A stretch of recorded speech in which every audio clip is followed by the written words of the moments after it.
Assalamualaikum warahmatullahi wabarakatuh. Waalaikumsalam warahmatullahi wabarakatuh. Bagaimana kabarnya anak? Baik. Baik, untuk sebelum kita memulai pembelajaran pada hari ini, hendaknya kita memulainya dengan pembacaan doa dengan harapan semoga pembelajaran pada hari ini bisa berjalan dengan lancar. Berdoa dimulai.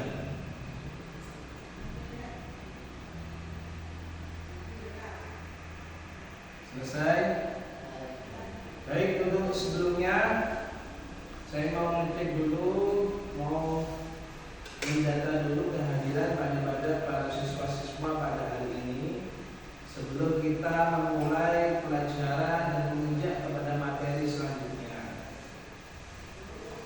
Yang pertama, Anda Bian, kemudian Anda Anirullah, kemudian Anda Doni, kemudian Anda Khazam, Anda Syarifuddin. Baiklah, cukup. Baiklah, pada hari ini sebelum kita menginjak kepada materi selanjutnya, Pak Guru mau bertanya, mungkin kita pembahasan dari materi-materi sebelumnya tentang klasifikasi makhluk hidup.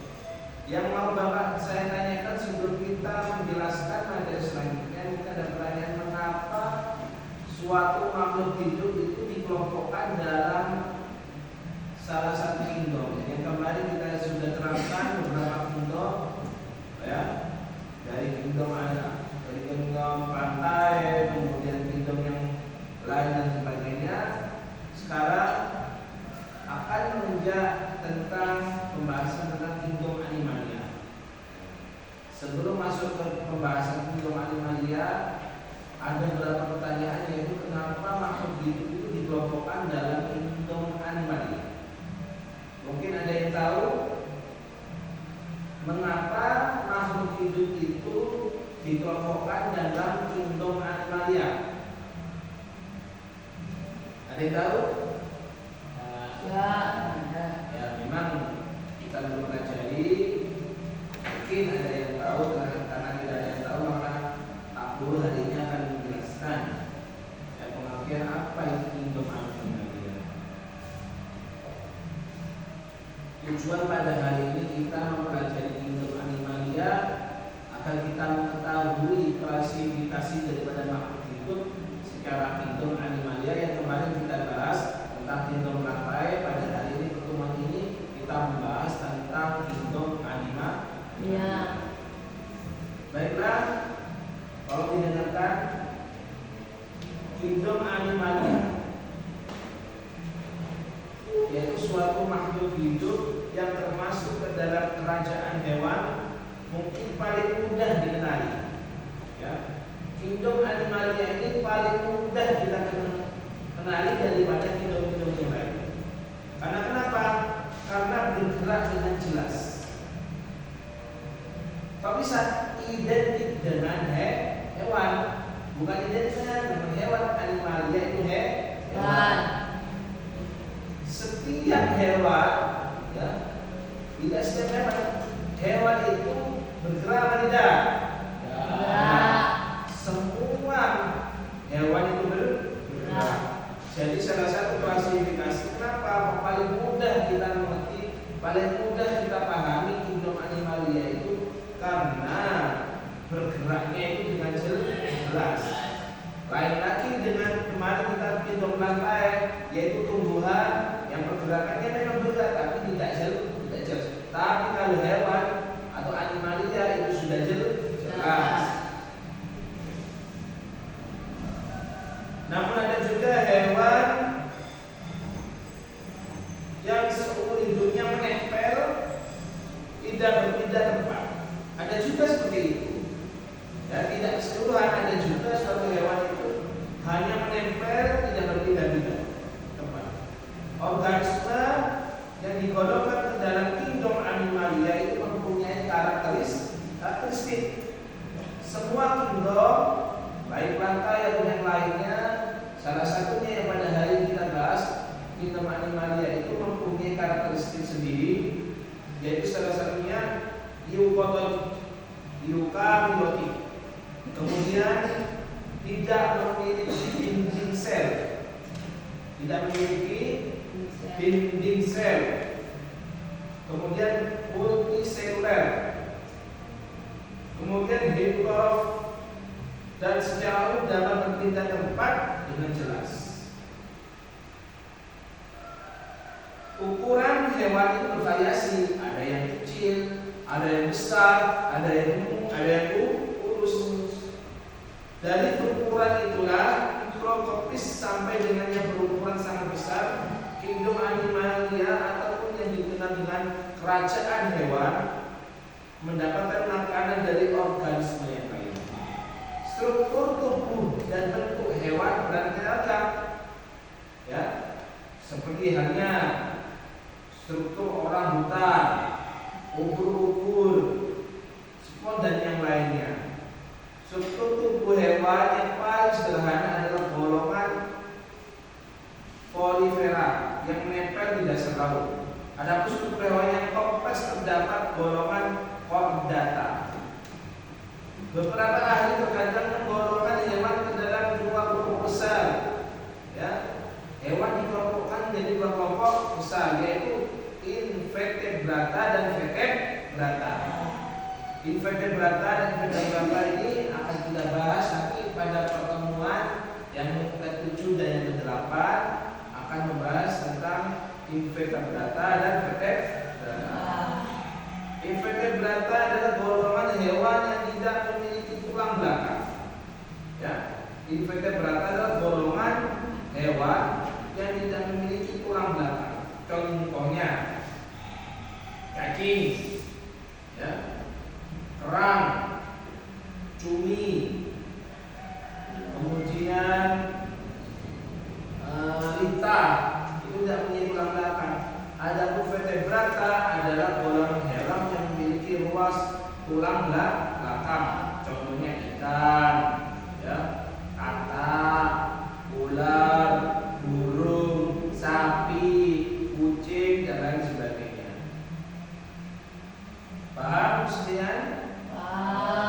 Mungkin ada yang ditanyakan?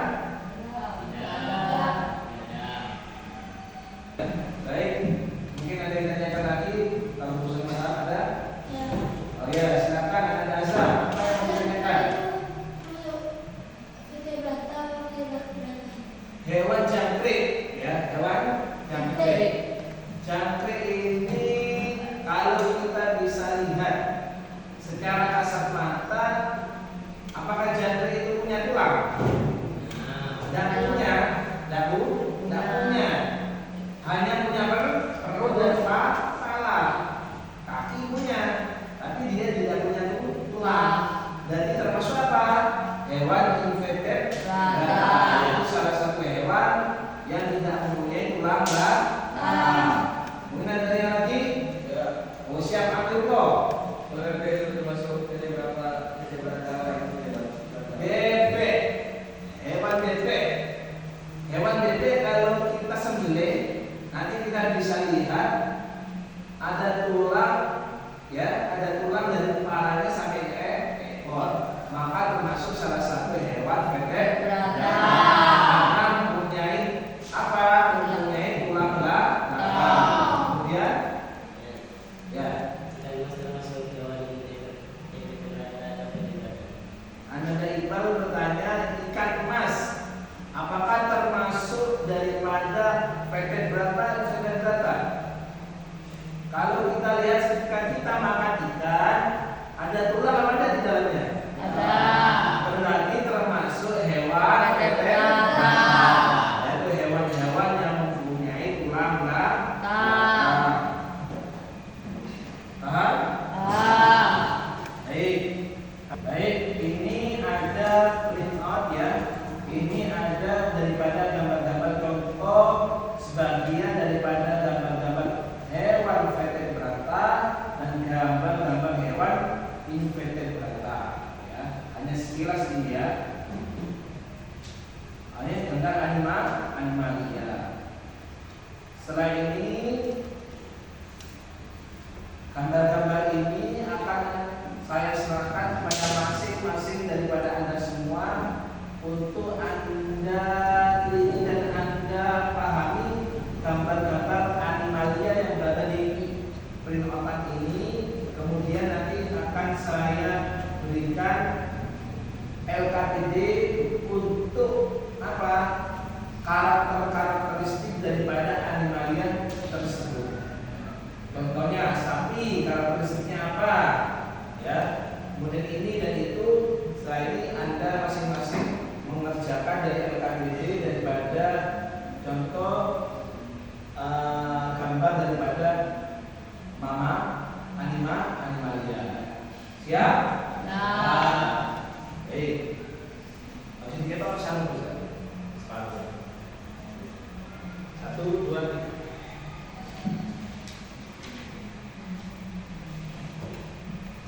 Ini sama ada ini gambar dan juga LKPD-nya.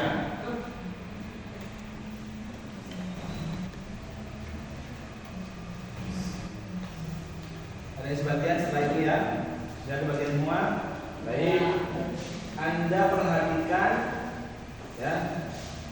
Anda perhatikan gambar daripada apa yang sudah Pak Guru berikan. Kemudian kerjakan LKPD yang ada lembaran satunya itu untuk mengetahui karakteristik animalia apa yang ada di gambar tersebut. Tolong nanti ditulis di dalam LKPD. Paham?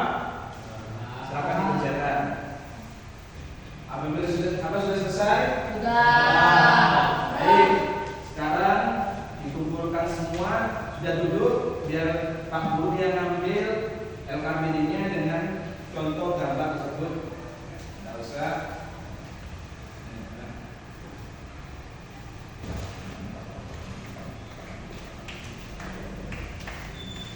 Kita sekarang barusan setelah kita perwakilan, saya akan dulu sudah dikerjakan semuanya. Ini perwakilan daripada murid-murid kita yang ada di depan yang barusan sudah selesai apa? Sudah selesai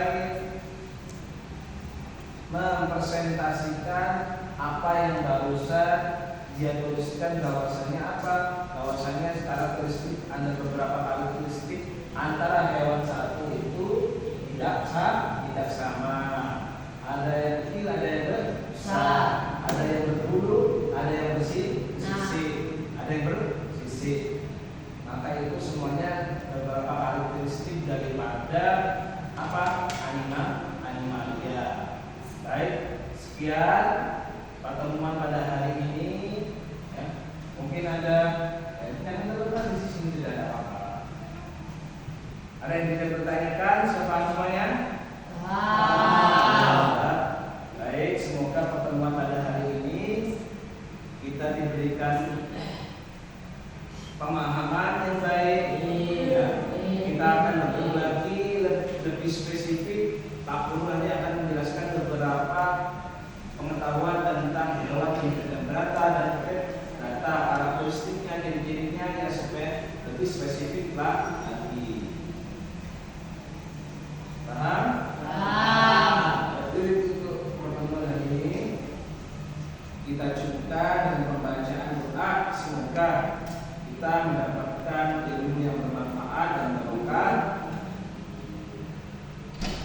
dalam lewat pembelajaran hari ini. Dengan kita berdoa, harapan-harapan kita doakan semuanya orang-orang tua kita, semoga diberi kesehatan semuanya dan kita diberkahi dalam proses pembelajaran. Jadi, terima kasih banyak. Sebelum saya ucapkan assalamualaikum, saya titip di perjalanan setelah ini tolong hati-hati sampaikan salam kami